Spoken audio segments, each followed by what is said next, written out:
My friend, আমি Soumitra. Welcome to our channel optimising your self.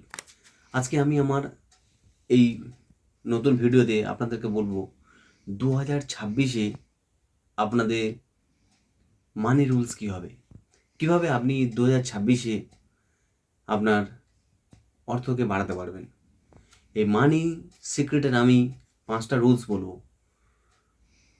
আপনি একটা দিকে ভেবে দেখতে পারেন যে আমরা সবাই ভাবি যে যারা প্রচুর কষ্ট করে, পরিশ্রম করে, তারাই একমাত্র প্রচুর অর্থ কমাতে পারে।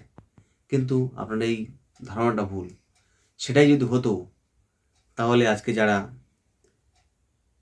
লেবারের কাজ করছে তারাই হয়তো বড় উইনিয়ার হতো। কিন্তু মাই ফ্রেন্ড, এটা সঠিক কথা নয়।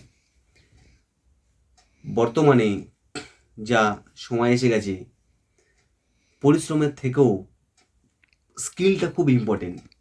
প্রথমত আপনার ফার্স্ট রুলস আমি বলবো, আপনি নিজের স্কিলকে ডেভেলপমেন্ট করুন এবং এই নতুন বছরে আপনি যে কোনো একটা স্কিল যেটাতে আপনি খুবই স্বচ্ছন্দ এবং পারদর্শী, সেই স্কিলটাকে ইমপ্রুভ করুন এবং এই স্কিল ইমপ্রুভের মাধ্যমে আপনি কিন্তু অনেক অর্থ উপার্জন করতে পারবেন। এবং এই স্কিলটাকে আপনি যেটা ভালোবাসেন, ভালোবেসে সেটা করতে হবে, তবে আপনি অর্থ উপার্জন করতে পারবেন। পয়সা বা টাকা ইনকাম করতে গেলে কিন্তু আপনাকে এই হাই রিস্কটাও নিতে হবে এবং নিজের স্কিলটাতে আপনি এমনভাবে পারদর্শী হবেন যেন আপনি সেই কাজ করার পরে আর অন্য কেউ যেন সেই কাজটা না করতে পারে, আপনার থেকে ভালো বিকল্প কেউ যেন না হতে পারে। তবেই আপনি এগোতে পারবেন এবং আপনি 2026-এ বছরটাতে আপনি অর্থবান হতে পারবেন। দ্বিতীয়ত, মানি সিক্রেট নাম্বার 2 আমি বলবো, আপনার ইনকাম কতটা হচ্ছে। ইনকাম বলতে আপনি কি বুঝছেন সেটা অনেকটা নির্ভর করে। আপনার আয় যতটা হচ্ছে, ব্যয় তার থেকে কতটা বেশি হচ্ছে না কম হচ্ছে, সেটা কিন্তু আপনার জীবনে খুব দরকার এবং সেটা ভাবনা চিন্তা করাও আপনার দরকার আছে। আপনি কোন খাতে কত ব্যয় করছেন না করছেন সেটা কিন্তু আপনি নজর দেন না।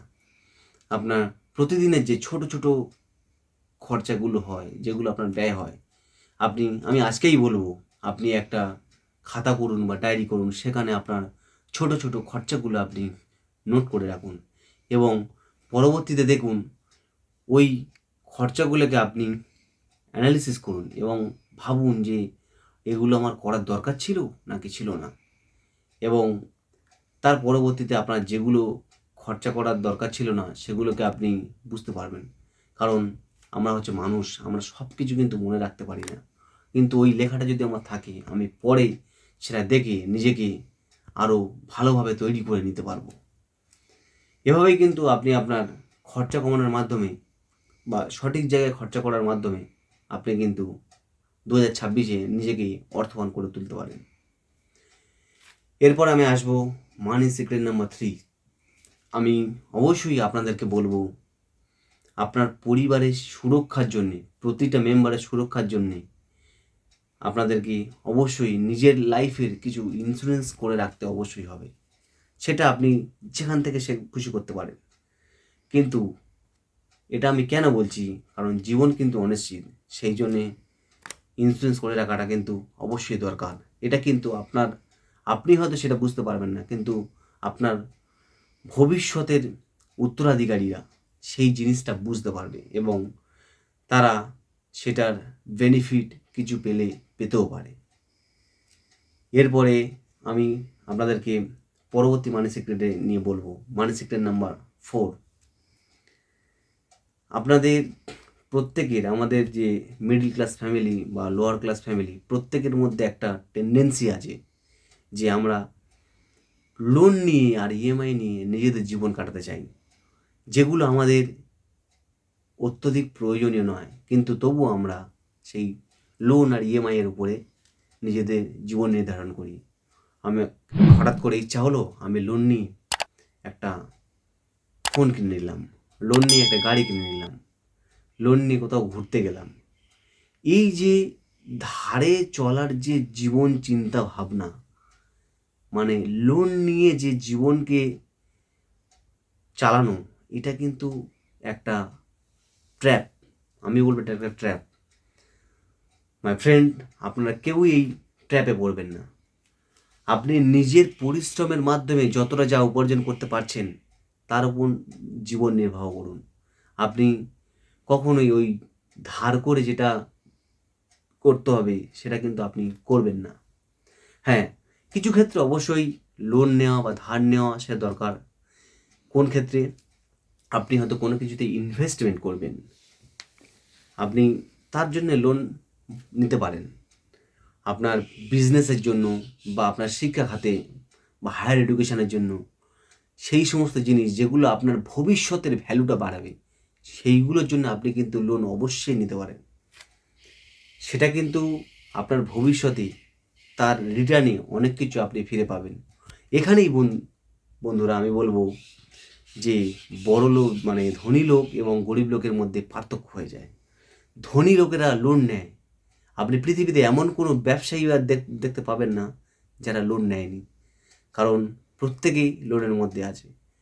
কিন্তু গরিব লোকেরা লোন নেয় নিজেদের ইচ্ছা বা আকাঙ্ক্ষা তৎক্ষণাৎ পূরণ করার জন্য, কিন্তু ধনী লোকেরা লোন নেয় নিজেদের ইনভেস্টমেন্টের জন্য। সেই লোন থেকে তারা যে পয়সা বা টাকা যেটা আয় করে, পরবর্তীতে তারা তাদের বিজনেসে সেই টাকা পয়সাগুলো আবার রিইনভেস্ট করে, সেখান থেকেই তারা ধনী হয়ে যায়। এখানেই ধনী আর গরিবের মধ্যে একটা আকাশ পাতাল পার্থক্য হয়ে যায়। মাই ফ্রেন্ড, আমি বলবো তোমরা আমার কথা লিখে নিতে পারো। এই মানি রুল কিন্তু তোমাদের 2026-এ জীবনযাত্রার অনেক পরিবর্তন করতে পারে, এবং তোমরা চেষ্টা করবে অক্ষরে অক্ষরে এই মানি রুলকে ফলো করার। এর পরবর্তীতে আমি আসবো মানি সিক্রেট নাম্বার 5। আপনারা প্রত্যেকে এটা নোট করে নিতে পারেন। আপনি বা আমি বা আমাদের প্রত্যেকের আশেপাশে যত লোকজন আছে, আমরা কিন্তু লোক দেখানো মানে শো অফ জীবনে বিশ্বাস করি। পাড়ার কেউ একজন কোনো কিছু কিনেছে, বা গ্রামের কেউ একজন কিনেছে, বা আমার চেনা পরিচিত কেউ একজন কোনো একটা ভালো কিছু কিনেছে, সঙ্গে সঙ্গে তাকে দেখানোর জন্য আমাকেও কিনতে হবে। এটা কিন্তু আপনারা কখনোই করবেন না। তার প্রয়োজন হয়তো থাকতে পারে, তার জন্য সে কিনেছে, কিন্তু আপনার প্রয়োজন নেই, কিন্তু আপনি সেই জিনিসটা কেনার জন্যে, তাকে দেখানোর জন্যে বা লোককে দেখানোর জন্যে কিনে নিলেন। আপনি এখনকার দেখবেন কোনো কোনো জায়গায় চল হয়ে গেছে যে অ্যাপেল ফোন কিনে নিচ্ছে, ও কিনেছে বলে আমাকে কিনতে হবে। কেউ একটা বাইক কিনেছে, তার দেখানোর জন্য আমি একটা ভালো দামি বাইক কিনে নিলাম। কেউ গাড়ি কিনেছে, আমি তার দেখানোর জন্য একটা ভালো গাড়ি কিনে নিলাম। আপনারা প্রত্যেকেই দেখে থাকবেন এই যে শো অফের যে জীবন, এই জীবন কিন্তু অনেক জীবনকে নষ্ট করে দিয়েছে। তাই আমি বলবো বন্ধুরা, আপনারা এই শো অফের জীবন থেকে দূরে থাকুন। যার দরকার সে কিনেছে বা যে করছে, আমার দেখার দরকার নেই বিন্দুমাত্র। আমার বেসিক নিড কি আছে, আমার যতটুকু প্রয়োজন আমি ততটুকুই নেব। আমি তার থেকে বেশি অন্য কাউকে দেখানোর জন্য আমি এটা করব না। অন্য কাউকে দেখাচ্ছি মানে আমি কিন্তু নিজের চোখে নিজে ছোট হয়ে যাচ্ছি, আমি নিজের জীবনটাকেই নষ্ট করে ফেলছি। আমি বলবো বন্ধুরা, এটা কিন্তু আপনারা কখনোই করবেন না।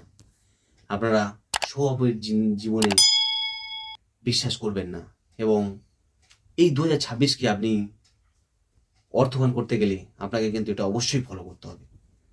মাই ফ্রেন্ড, আমি